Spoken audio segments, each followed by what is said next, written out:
Right, okay, so shall we get started? Because Liam's not feeling very well, I've got to manage the introductions.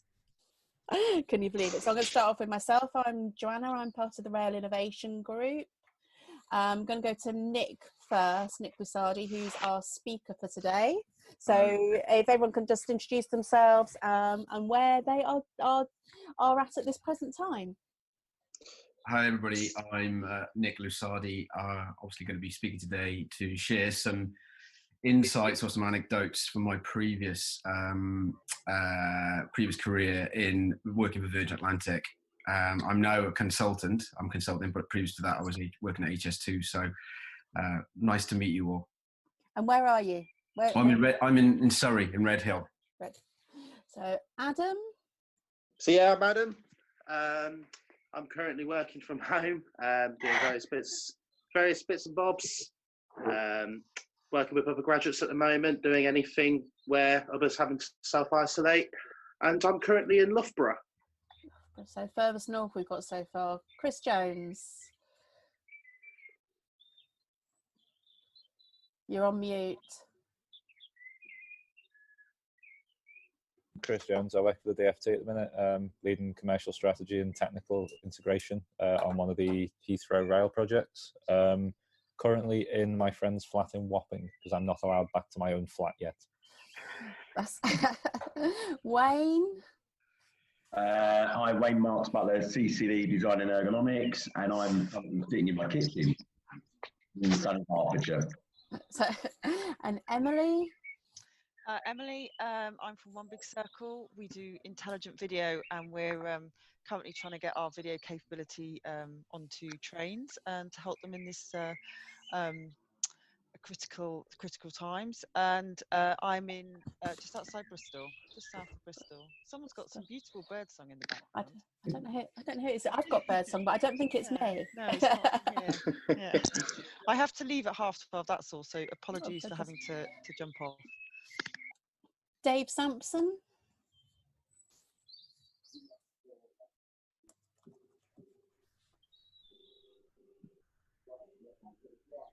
Sorry, I was muted then. I run a consultancy deploying advanced technology in the transport industry around buses, but also looking at the opportunity in trains as well. Liam? Hi, I'm Liam. I'd normally be helping more, but I'm about to start coughing fit again, so I'm in London. Sorry, is it Sardia? Is that how you pronounce it? Yeah. So I'm in London. I'm a consultant. Up until just the other week, I was leading innovation at Avanti West Coast. So now doing some smaller pieces of work. We've got Phil. Hiya. So Phil Facey from Deeper Than Blue. So we de-risk software implementation for businesses, and I'm in Manchester. Mill Williams. Yeah, I'm in Chester. Business is located in Liverpool. We capture evidence and validate intuition, so it helps with decision making. And where are you? Chester. In Manchester. Chester. No, I'm in Chester at the moment, but my business is located in Liverpool. Anna? Hi, sorry, I think I wasn't on mute earlier, so hopefully you didn't hear what was going on in the background. I'm a business development manager for Hitachi, working from home with 2 little children, so you may have heard them screaming, running around in the background, but they're outside now. I think we can only see the station. You can only see the station, it's even better if you get closer. I'm not at my station, but this is my lovely background. This is my station. Stephen Pilkington. Yes, good afternoon, everyone. My name is Stephen. I'm a senior project engineer for TTG Technology. I'm based just outside Edinburgh, and we do driver advisory systems for trains across the UK and Europe. Oh, somebody from Scotland. That sounds exotic, doesn't it? Well, maybe not for temperature, no. Tammy Doyle. You're on mute. Hi, I'm based on the Wirral. I'm currently not really on lockdown at the moment because I'm out volunteering, but I actually work in events. That's my background. Paul Coleman. Hey, Paul. Good afternoon. Paul Coleman, transport consultant for CACI. We are a software development company in the rail sector using data from various parties, and I am based in Guildford in Surrey. Peter Hicks, sorry. Nearly. Hi, Peter Hicks, Director at Open Dream Times and Railway Systems Consultant based in, I was going to say sunny North London, but it's not terribly sunny at the moment. Yeah, it's a bit cloudy today, isn't it? Julian. Yeah, Julian Schwarzenbach from Data and Process Advantage, based up in Lichfield, just northeast of Birmingham. And day job is very much around data management, data exploitation, asset management. So currently in the process of converting our physical courses into online training courses. Gina, good to see you. Hi, how are you? Good, I've been meaning to join one of your events, and I figured this would be my first event. So I am Gina Mock, and I run a professional network for learning and education. Magdalena? Hi, my name is Magdalena. I'm working as a trained commercial guard for Southwestern Railway. I'm at the break at the moment, so I'm interested in health and safety and development of apps for... And you managed to get back from Poland? Yes, I did. Yes. Well done, good to see you. Yeah, 22 hours in the bus, so yeah, but happy to be back, thank you. Ning How, is that correct? Yeah, hi, I'm Ning. Yeah, I'm based in London. I work for a tech startup called Just Park. We supply parking and mobility solutions to local authorities and private operators. Thank you. Eric? Oh, hi. Yep, I'm Eric. I work at Wild Networks. We're a startup as well, tech startup. We do connectivity for the Internet of Things. And I'm currently in lockdown in a one-bedroom flat in central London. Oh, poor you. Sadian.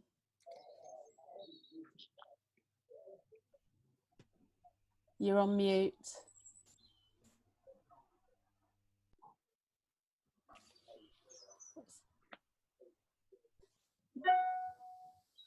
No. Olivier?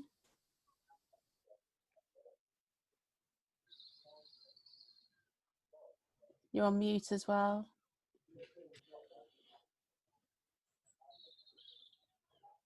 No. Tried to get everyone to introduce them. Paul Taylor. Hi there, Paul Taylor, Account Director at an organisation called SES, provides software continuity solutions, software testing, and work quite extensively in the rail industry, predominantly with Network Rail and subcontractors for their software estate. So hopefully get some great insights from you guys on the event today. Thank you. So we've got two Craigs. So I'm going to go with Craig Sapio first. I think it is. Yeah, Sapio. Sapio, hi. Hi. So Craig Sapio from the Energy Innovation Centre. So a not-for-profit company that works on behalf of the electricity and gas distribution networks, working on innovation for them. And we were recently commissioned by Network Rail to do a project with our electricity partners to understand how they could better improve their electricity network. So just learning more about how innovation in the rail industry works to help benefit that. And I'm currently at home in Chester. Another two people from Chester. Tom McLaughlin, is it?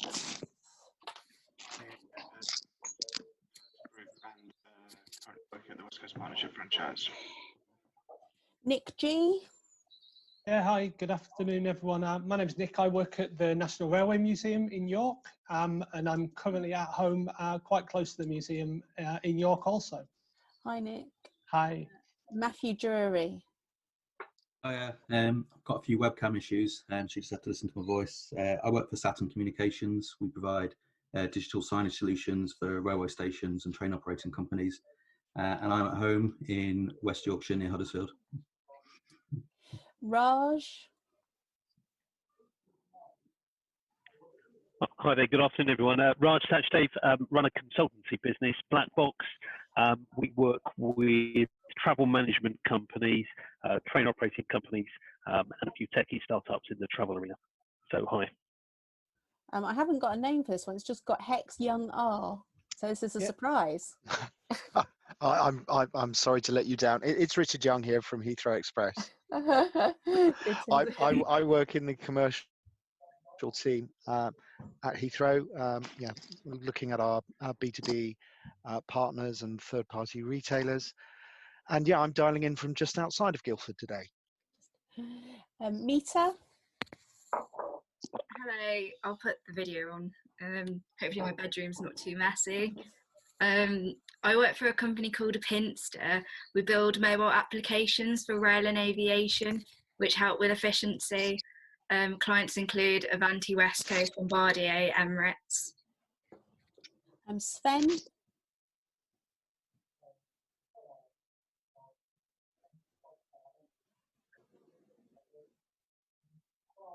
Can't hear you. No. Let's go to John B. Press some buttons on here. Hello, my name's John. I work for East West Rail. We're building a railway between Oxford and Cambridge, and I am sitting just outside Oxford at the moment in the beautiful countryside. Excellent, welcome. Dan?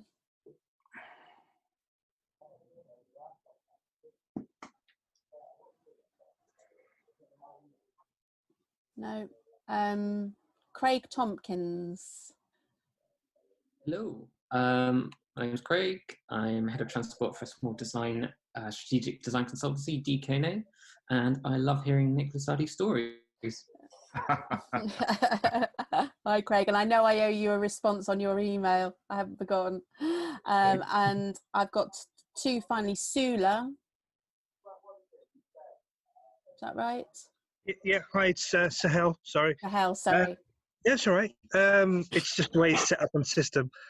So currently working for Network Rail, been a contract with NR for the last 10 to 12 years working on digital rail and a number of other innovation projects. Been part of the Rail Innovation group for the last couple of years. So I'm looking forward to meeting everyone and talking about all our wonderful ideas. And I'll try to fix the camera if I can. I'm not sure how. And I noticed that Deb snuck in halfway through the call as we were going through. I did. Hello, everybody. My name's Deb. I'm part of the Rail Innovation Group, and also I work for High Speed Rail Group and a few other transport-related people. I've muted I've not got my video on at the moment because it keeps going weird, but I'll put it back on in a minute. Excellent. Well, welcome everybody and thank you for joining us. So hope you find this interesting, but I'm going to hand over to Nick, who hopefully the technology will work and be able to share his screen because he's got a couple of slides as well. But the idea is that we stimulate the debate, and if you want to ask a question, or you can either do it through the chat, which I will monitor, or you can just put your hand up, figuratively speaking. Just to let you also know that we record the presentation so that we send it out to everybody at the end of it if you want to recap on some of the things that were said, and also we share it on social media as well. So enjoy. So no swearing then? Well, you can if you mute yourself. Right, 1 second. I'm just bringing up my screen now.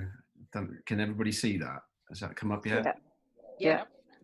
Brilliant. Okay. So I should say my connection to Joanna was also that I worked with Joanna at HS2 for 3.5 years as the head of customer experience. So Joanna and I worked quite closely. So that's my link to rail. I forgot to say that earlier on, although I'm talking about my previous experience at aviation. I spent about 12.5 years working for Virgin Atlantic. So what I'm going to do today is I'm going to kind of give you a couple of anecdotes, really, some hopefully would inspire people in this challenging times that we find ourselves in at the moment with regard to Corona and lockdown. Everybody's kind of hunkering down and kind of squirreling away any assets that they have and making sure that they can then come out of this unscathed. But Virgin Atlantic was kind of a pioneering brand that was set up by Richard Branson in the 80s, because there was no competition to BA, and he basically chartered a plane. I don't know if anybody knows this, but he chartered a plane, and that's how he couldn't get back. He got bumped off a BA flight. So he chartered a plane and brought everybody back from New York, and that's how the company started. Richard himself, let me just present that better.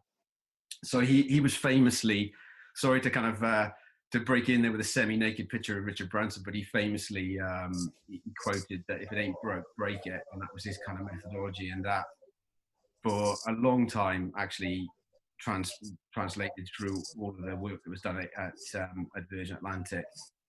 Oh, there's no image there, sorry, there we go. So I'm going to go back right to 1995, and the J2000 product was a kind of revolutionary lie-flat business class seat that was conceived.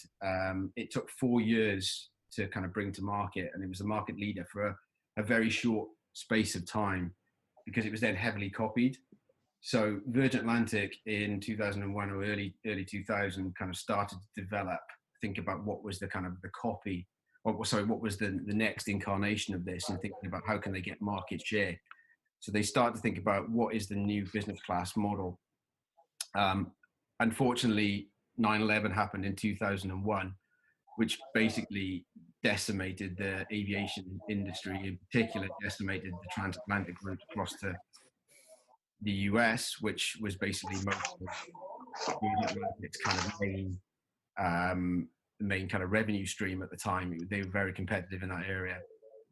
So the idea that they were working on, the thing I wanted to share with you was the incarnation of this new upper class suite.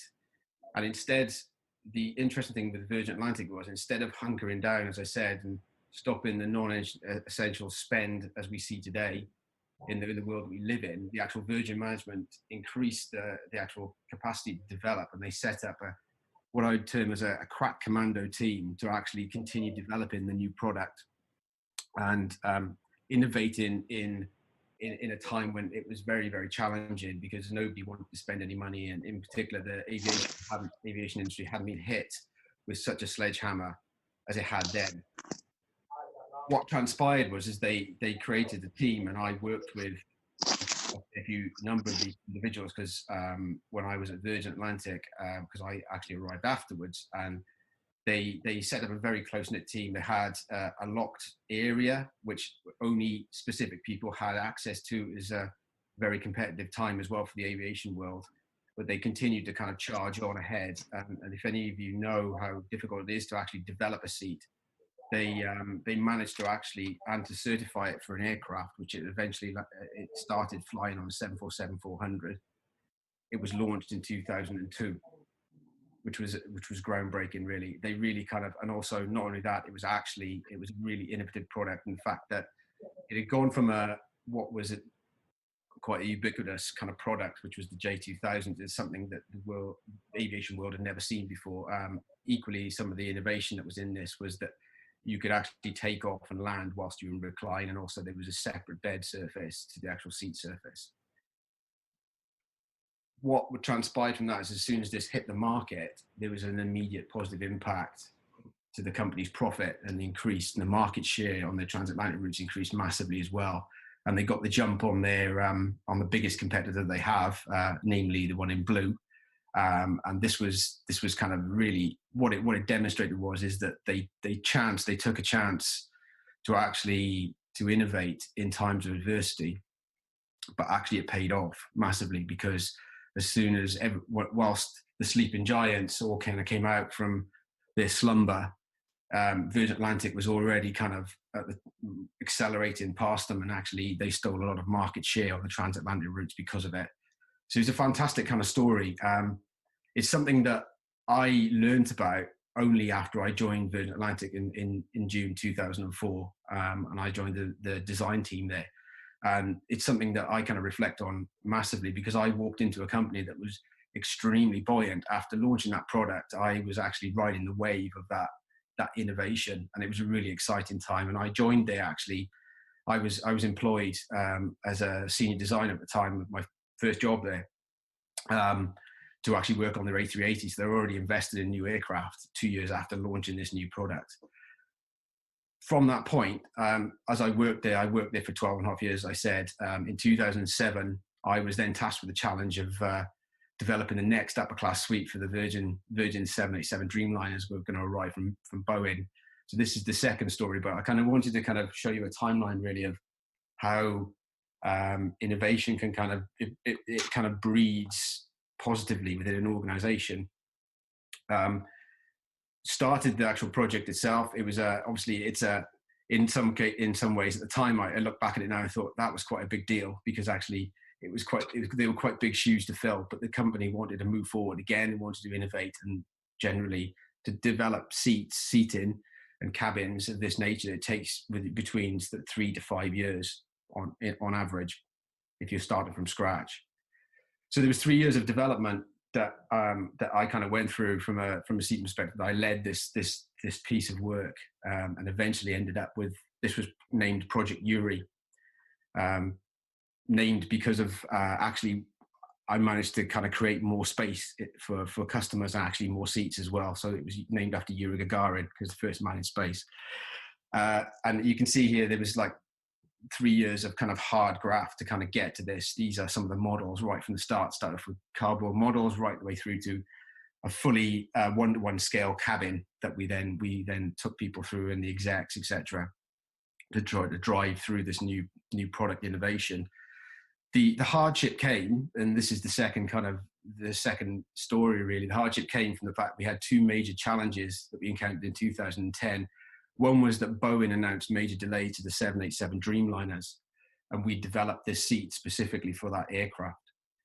So it was all kind of that 3 years of work was all about that one aircraft. And the second one was that actually Virgin Atlantic, through some commercial problems, didn't have a seat manufacturer that could actually build the seat. So they already invested millions of pounds in this development.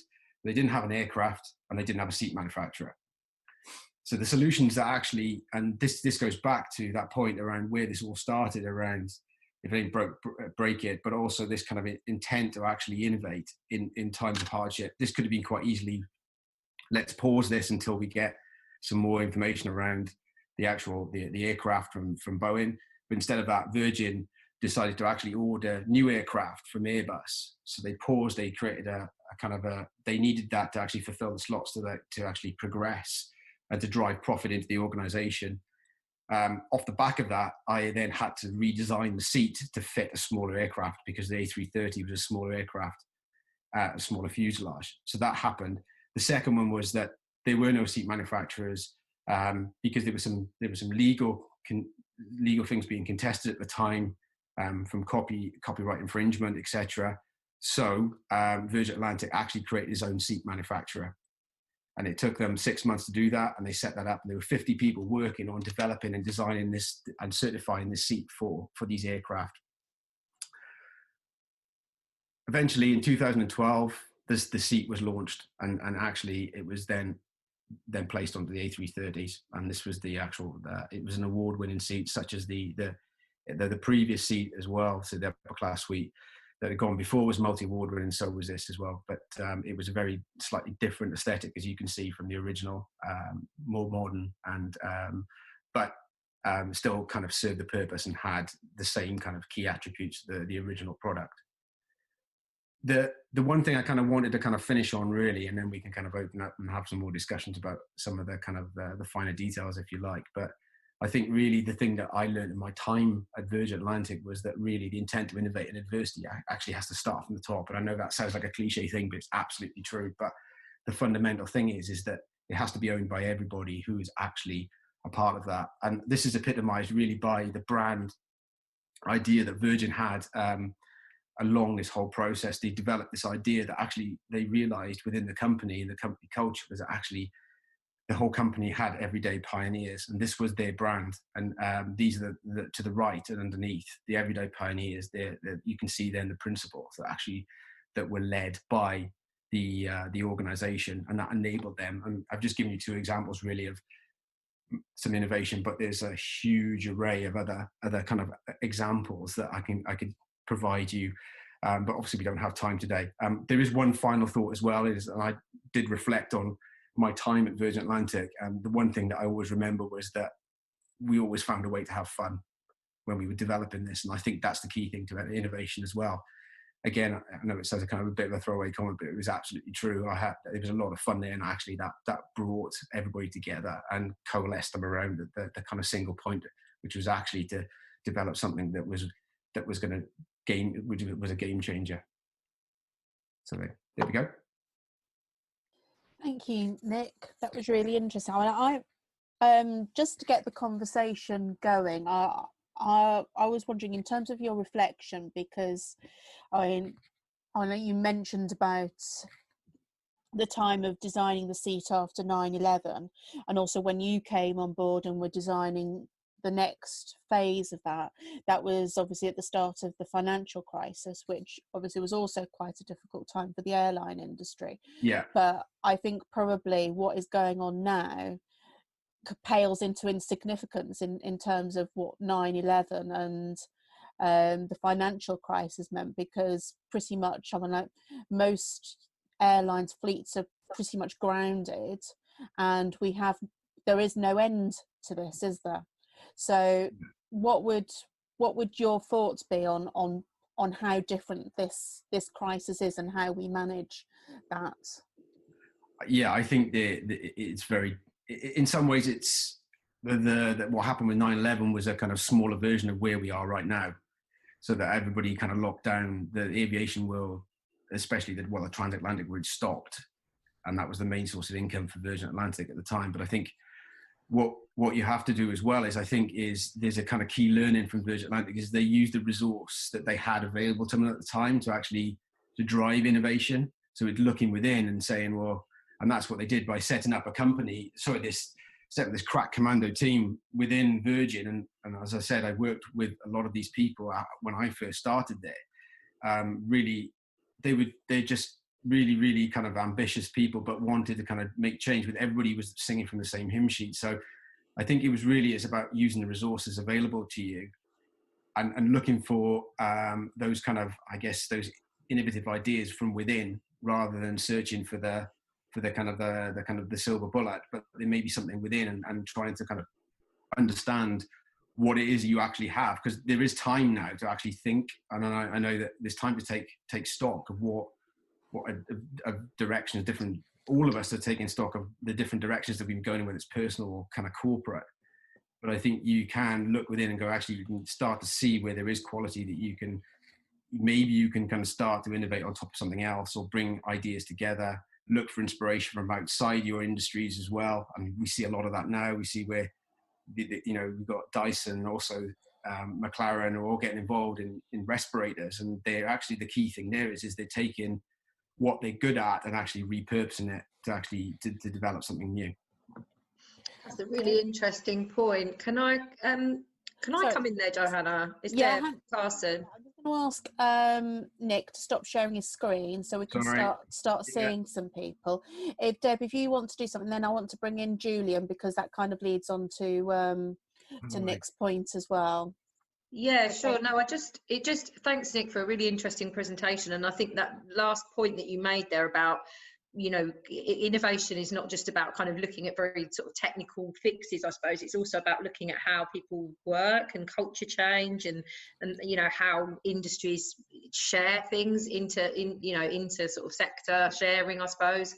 And I don't know if anyone's seen, there was a really interesting article, it's a piece of research actually, but I think it's in the Railway Gazette today, talking about how the kind of impact of this virus, and the kind of overlaid with people's kind of much more heightened sort of interest and understanding of climate change, and how actually that they are predicting in I think the research is, I haven't read it all actually because it only came out this morning, but it came from sort of Europe and China, and how actually that is very likely to lead to people using aviation far less and moving to a switch to high-speed rail. Obviously, I was reading it quite with a lot of interest, because I work, a head of ops for a high-speed rail group, so it's of great interest to us, that kind of thing, because obviously, pipelines of work in this kind of current situation are, going to be pretty important. But also it's interesting, isn't it, that there'll be kind of winners and losers, I suppose. Your presentation was all about the aviation industry, and there's potential for quite a significant shift in the way people use transport in the future, I think. And that's, as I said, not just because of the virus, but also because of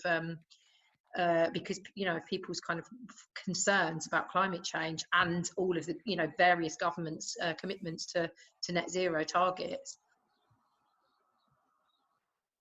Yeah, absolutely. I absolutely agree. I think now is the time to take stock of where we are, and I think we've been forced to be locked down. But actually, personally, I am starting to evaluate where I am and the kind of the direction of travel I've been taking, and what's important to me as well. Yeah, absolutely. Thank you. Can I bring in Julian, because he sort of like was bringing up something on how do you promote innovation?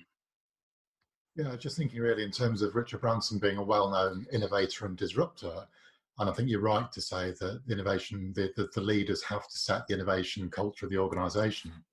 But it'd be interesting your thoughts about how you actually drive or encourage more of an innovative culture in taking rail. It can be viewed as quite a staid environment in some cases. Yeah, that's a tricky.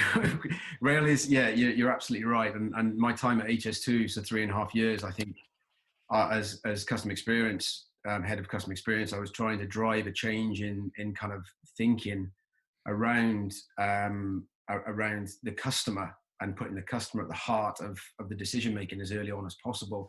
In particular, in a big infrastructure project, that's quite challenging. But I think there is, I think it wasn't just to give an example as well around Virgin Atlantic. Richard Branson was, yes, he was the kind of the guy that you see on TV, the main kind of the ambassador, but it was actually the guy below him, the CEO, Steve Ridgway, that was actually instrumental in driving a lot of this behaviour, and he was actually a friend of Richard Branson's, and actually he did the transatlantic crossing with him on his boat, so they were good friends. But he within him, and then within his kind of executive team, there was this kind of belief that actually that you can innovate and you can do these things, and that just basically by natural osmosis translated through the organization. And there was this, and I always use this term that when I worked at Virgin Atlantic, when I left, I felt like I was a stick of rock from the point I had Virgin Atlantic written throughout me.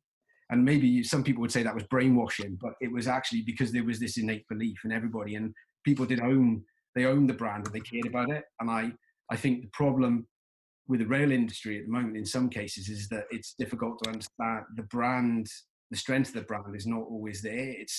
And I think that the complexity with rail as well is that the customers don't actually, because of the way that the franchise agreement is set up, you've got Network Rail and you've got the TOCs, and nobody quite knows. Everybody puts the pressure on the TOC, but actually it could be somebody else's fault for the situation. So I don't know if I'm answering your question, Julian, but I think it just has to. It is about, I think, slowly but surely. If the person at the top is continually talking about it and championing it, I think it does filter through. And I know that's difficult within rail because there's so many different components to rail, and there is not one owner. It was very different with Virgin Atlantic because it was just one brand, whereas the rail industry is a multitude, a patchwork quilt of different entities. So there is an issue, I think, but it has to come from the top, and where that lies within each organisation, obviously that needs to be decided by the companies in question.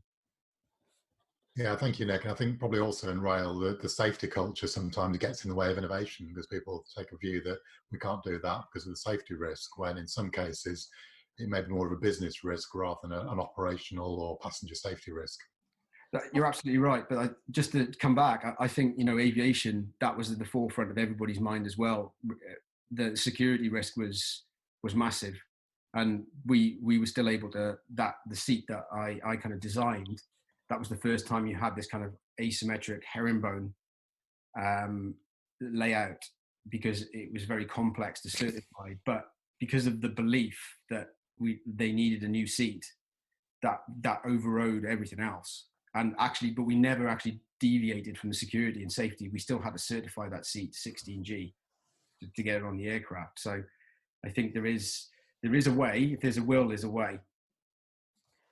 Can I bring in, I'm going to say Sula Free because I can't remember your name, I'm sorry, into the conversation, because he's been working on Hyperloop and has been commenting on the innovation. I think that would be, and just following on from Deb's comments as well with high speed rail. What are your thoughts on that? Yeah, so I was just saying, one of the primary concerns I've got within the rail industry is we're slow to innovate. Having worked in multiple industries from automotive to aero to utilities, they try to innovate and find new ways of dealing with new technologies. We've taken a back seat in a certain degree. So my involvement with Hyperloop over the last year and a half have actually been focusing on designing a product based around passengers. What are the passengers' needs, what they're looking for. We're doing an end-to-end design not from when you enter the station, but actually from when you're booking your tickets. Yeah. So we have a host of projects kicked off over the last several years, looking at how to bring innovation, new technologies, apps, all sorts of stuff to make passengers' lives easier. Yes. It's a huge project. I mean, one of the things about Hyperloop that I like so much, it's a blank sheet of paper. We're in a position to design the ideal transport mode, and even look at new technology. So that gives us the opportunity, because there's no infrastructure there already. It's a lot easier to do that rather than do that in rail when we've got to deal with TOCs, we've got to deal with the current infrastructure, with Network Rail, with other government bodies. So I do think we need to be more braver and look at how to innovate in the rail industry and push those boundaries. Do you think then that that this is going to accelerate the implementation of Hyperloop? Funny you mention that. So I was talking to my team just the other day. Personally, I think with the current economic crisis that we have, I think Hyperloop will probably slow down because the cost involved in developing Hyperloop is immense. I think we've got to take a step back and look at the essentials. And I don't really think Hyperloop covers that right now. Do I think? I mean, someone quoted at one stage to implement Hyperloop in the UK, it would cost around 50 to 55 billion pounds in the UK. Now, that's a nice to have project, not a necessity. So, from my position, from what I'm seeing, I see a lot of the development slowing down just because the funds aren't available. I think that I can just jump in. The number you just quoted sort of is less than HS2 funding. That's what I was thinking. Yeah, agreed. But that's a fantastic point. But I mean, do we have that amount of money to spend right now? Especially if you look at the urgent need we have for pushing up the NHS. Are we in a position in the UK to invest so much money in a nice to have, rather than building up the infrastructure that we need? And from a personal point of view, I just don't see how we can justify it. That's just a personal opinion. I mean, I know other countries around the world are in a better position and they're pushing forward, but we've got to look at the key infrastructure in the UK and see where we should invest our money and how we can actually innovate what we've got and push that forward. Deb, what's your view on high-speed rail versus Hyperloop? I'm not convinced about the business case for Hyperloop, to be honest. I mean, I mean, obviously, one could suggest that the business case with passenger numbers as they are now might not stack up for any of these projects, but in the business case that exists for HS2, I can't see that stacking up for Hyperloop. So, I mean, but having said that, I mean, what I was interested in was you're talking about rail being slow to innovate, which is, I hear that a lot. And I just wondered, what makes that the case? What is it? What is it about the rail sector that means that things move more slowly than they do in other sectors? that is, I know that's, I suppose, to some extent the $1 million question, but I mean, this is, you know, if we're all suggesting that now is the time to start to think about how we do things differently, what are perhaps the 2 or the 3 things that we would have to do differently to make that not the case, and make the rail sector be a sector that can be much more quick and braver about what they want to do to innovate? If I could just jump in here, having spent 3 years on digital rail, and obviously digital rail is trying to innovate the signalling systems for the railways, I think part of the problem is we have a reluctance to bring in new talent or outside skills. One of the frustrations I had was we were talking to engineers about designing a digital solution when they're great at designing stations and platforms and the engineering side, and when it comes to data, that's when they sort of struggle. I think we don't look at the next generation of engineers that can drive us forward. We're too busy looking backwards. That's just been my experience, you know, last 3-4 years on digital rail. I think one of the fundamental challenges the rail industry has is that there is the current structure with Network Rail means that there's almost a complete lack of focus on the passengers. It's almost like the expenditure is within the engineering section rather than, I mean, if we take Nick's example of Virgin, Virgin is well known for being completely focused on the passenger experience, and I think that is what's lacking in the rail industry. Has anyone felt that with the change in chief executive over the last 18 months that Network Rail is now concentrating more on the passenger experience, or do you think it's still too early to tell? I think without a fundamental change in the infrastructure, the sort of the way Network Rail and the TOCs are related, I think it's a huge problem to try and solve. Let me put it like that. I just want to bring in Andy Houghton because he's made a comment about assets and innovation with technology, and also about that customer experience. What are your thoughts, Andy? It was always a challenge with it when I was within the industry. In TOC side, that change it, and remove the word innovation, use the word change, because essentially that's what we're talking about, isn't it? It's a change to the way that things happen. And my old team, we always used to say that we were there to give the guys on the front line the tools to do the day job, but it was up to them and working with them to make sure that they had the right tools is key. But I think the majority of the rail industry, the front-facing face of it, are the people on the front line, the station teams, the guards on trains, and drivers as well. And it's those people that are the public face of the industry. So, and Dave mentioned something a few minutes ago about how it's difficult to make change in an engineering way. I'm paraphrasing here, but bringing it back to the core aspects of it, it's the customers on the front line that pay the bills that move it along. So is rail anything more different than a customer service business that happens to run trains? And a former customer experience director of mine used to say that many times to us over the years.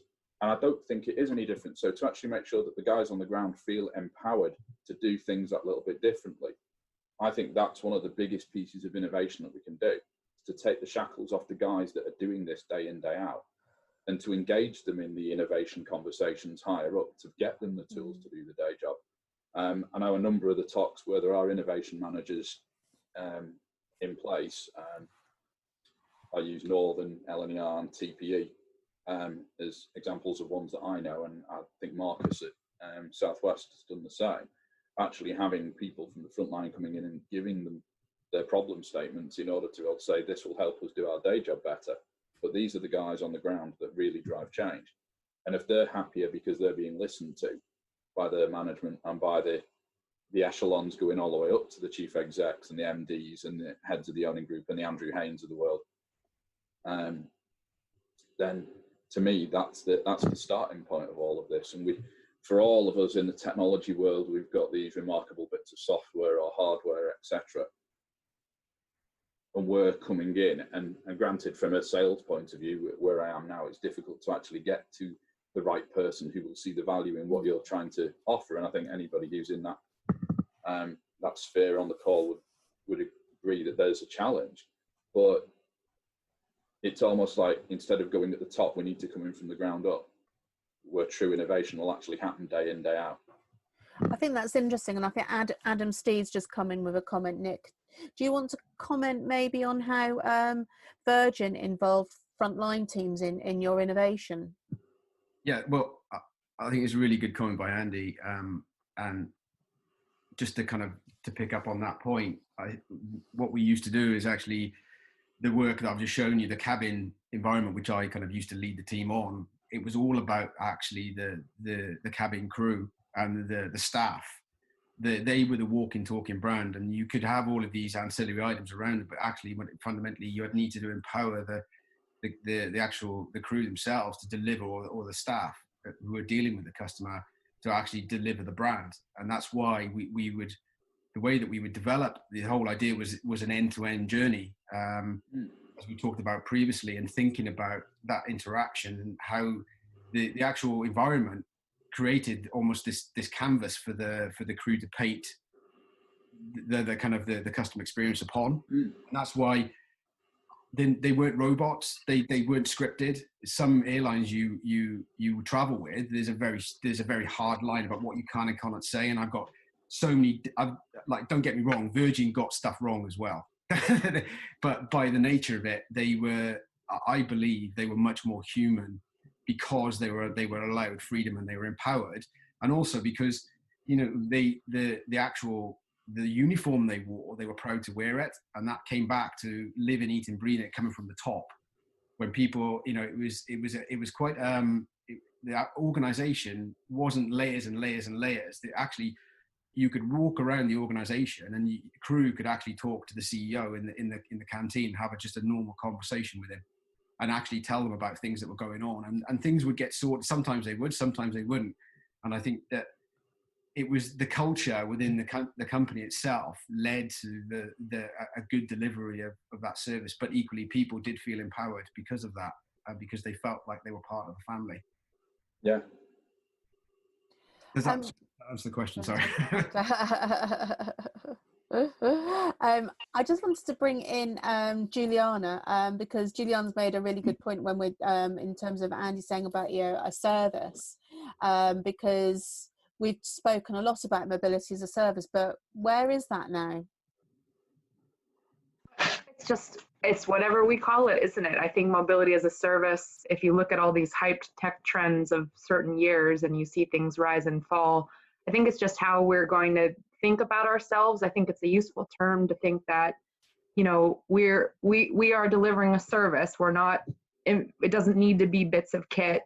It just needs to be what is the service? The service is for the passenger or the freight customer, or something like that. So I think it's still a useful way of reframing our thinking. And also, when we talk about rail as a service, we don't think of ourselves in isolation. We think of the mobility as a joined up journey, so that, you know, there's one of my favorite statistics, which is super grim, especially as a railway engineer, but that rail only makes up 2 to 3% of journeys in the whole country every day, right? So there's a lot of market share that we're leaving on the table. And there's a lot of ways that we're not relevant using a network that was designed 200 years ago or 150 years ago, these sorts of things. So there is everything to play for. There is everything, you know, we could do in infrastructure, as well as service, operating models, commercial models. Some of these are quite restricted, though COVID might shake them up. But right, I think it's just useful to keep thinking of that service. As they've said, it's about the people who are delivering, about people's systems, the way you run your business, the way you have your culture, and soft stuff that people love to dismiss. And rail engineering is all about that. We love bits of kit and crayons and things, but, you know, it's not helpful. And it's as people have pointed out, network rail is structured to say, yeah, we're all about engineering. And it's okay, it's time for a different narrative. 2 to 3% of journeys a day. Whoop-de-doo, we've got nothing and we're making ourselves irrelevant. Do you think that's a greater challenge then, given the COVID-19 crisis, in the fact that people will move away from public transport when we start getting back to some sort of normality? Or can engineers offer some sort of solution to that? Yeah, because engineers are already creative thinkers and they have all the tools to learn new things, I think this is our opportunity to regroup. You know, if we were really smart, we would see Network Rail come out with a whole comms campaign and the DFT come out with a whole comms campaign off the back of this, saying, well, hang on, we still need to accomplish carbon targets. That's our biggest buzzword. That's something everyone can understand and is broadly behind now. What are the tools in our toolbox? Rail is absolutely one of those most important tools. So, you know, it's about promoting, it's about joining up with other transport, joining housing and land use with railways, right? Just getting outside of our bubble and having that innovation about how we deliver, you know, deliver an actual service or what we do as a function, as a profession, and really changing that, making it relevant for people so that we come out on top when people are ready to come back to standardized economic movements and maybe even change their behaviors. I think that's great, and I just want to bring in a couple of other people on that, because I've got Mill Williams talking about, you know, how we do procurement, and then a couple of people have come in earlier, Craig Sapio, about using innovation allowances, and also got Chris Jones as well, who's talking about limitations of private sector, of government funding to lead innovation. So what's your thoughts on that? Shall I go first? Yeah. Okay. So I've been through a couple of procurement processes. One of them was with DASA, which is quite a heavy process, the Defence Accelerator.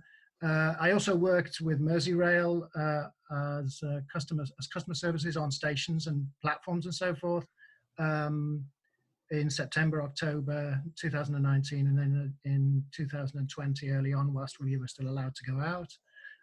So I've seen it from the point of view of somebody trying to supply, and I've seen it from the point of view of the guys, the women and men, all genders, on station working and having ideas and not getting their ideas through. And I think that's a really important thing. Nik's presentation on everybody owning things, that everybody, if it actually gets to the point where it's not just the workforces, but it's also the customers who express affection and a desire to communicate their ideas to the company voluntarily. If you can actually get to that point, then everybody, workforces, C-suite, suppliers, and customers, that's a sweet point that would help every single process. But I think we really do need to get to the point where procurement is a question of identifying problems before bringing in solutions that are looking for problems. I honestly think that would improve things dramatically. So, Chris Jones, what do you think of a different way of procuring the stuff that we need to buy? So we're emotionalizing, I guess, what it is we want to buy, so we're not going straight to the solution and stuff.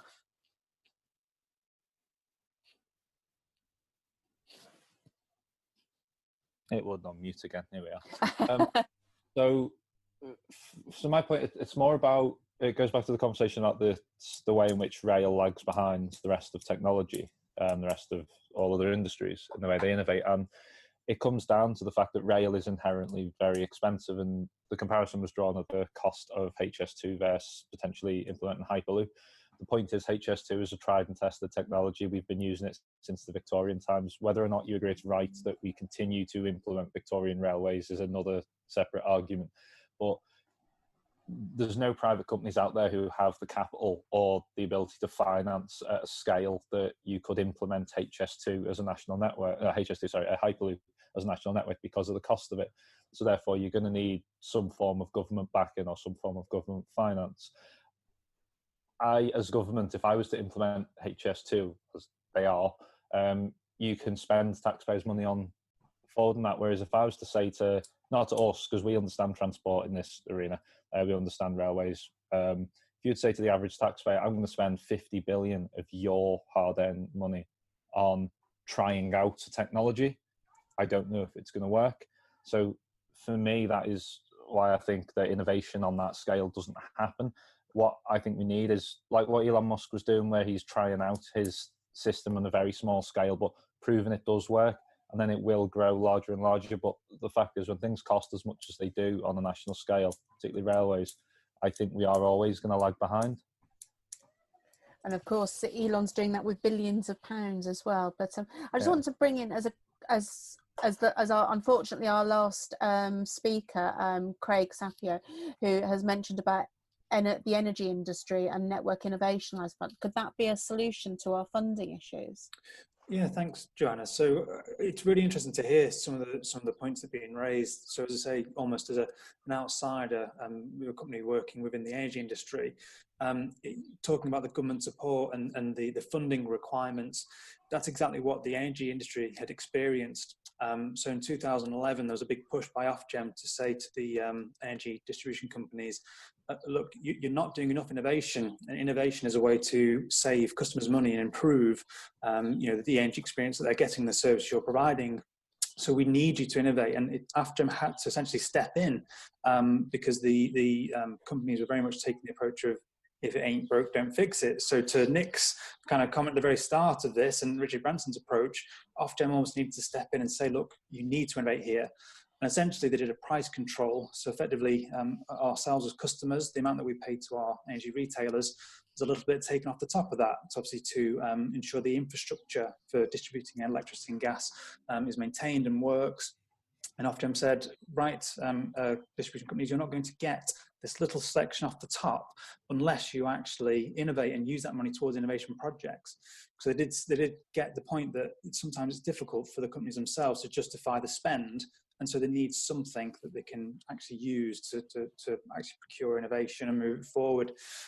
So yeah, that was the approach the energy industry took, and it's interesting to hear that it seems to be the general consensus across here that maybe something like that needs to happen within the rail industry as well, just given the number of parties involved. That is really insightful, and I think unfortunately we have reached the end of our time. I hope you have all enjoyed it. I want to say thank you to Nick for joining us today and being our speaker. But also, I think two things that I've personally taken away is, apart from that, now is the time to innovate. Listening to Juliana, is that we need to be thinking about what the future of rail is and how we do regroup, and actually it's not just about rail, it's about that wider system, and still continuing our carbon targets are still going to be needed at the end of it.